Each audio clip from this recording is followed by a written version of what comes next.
good morning sa atin mga idol. Magluluto tayo dyan ng ulam idol. Magluluto tayo ng isdang tulingan. May binili ako idol sa may palengke. Ngayon lulutuin ko, igataan ko. So ngayon idol, kukuha muna ako ng kamyas dito idol. Papakita ko sa inyo kung saan ang punuan ng kamyas ko dito. Ito sa labas lang idol, wait lang. So ito idol, dito lang tayo kukuha ng kamyas. Yan medyo marami-rami ng bunga ng kamyas ko. Kita niyo na idol. Marami-rami ng bunga ng kamyas ko yun. So ngayon dito tayo kukuha. Dito tayo kukuha mga idol, no. Ilagay natin sa tulingan, tapos gataan natin para masarap pag may kamyas, di ba? Tama po mga idol. Kukuha lang tayo ng idol. Ilang piraso lang kukunin natin, no. Mas maganda pag marami. Mayroon pa naman ako dun sa loob, nakakuha isang araw.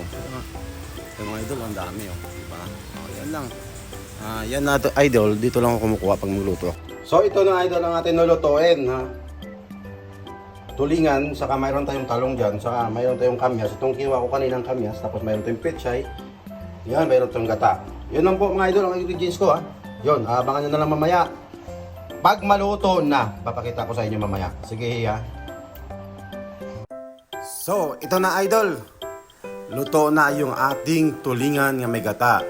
Mapaparami naman tayo ng kain nito mga idol. Ang sarap nito idol. Salamat po sa mga nanonood dito sa video ko mga idol Maraming salamat sa inyo. Kung kayo pa hindi nakapollow dito sa page ko, paki-follow naman po. Paki-share na lang po itong video na to. Maraming salamat. Bye-bye.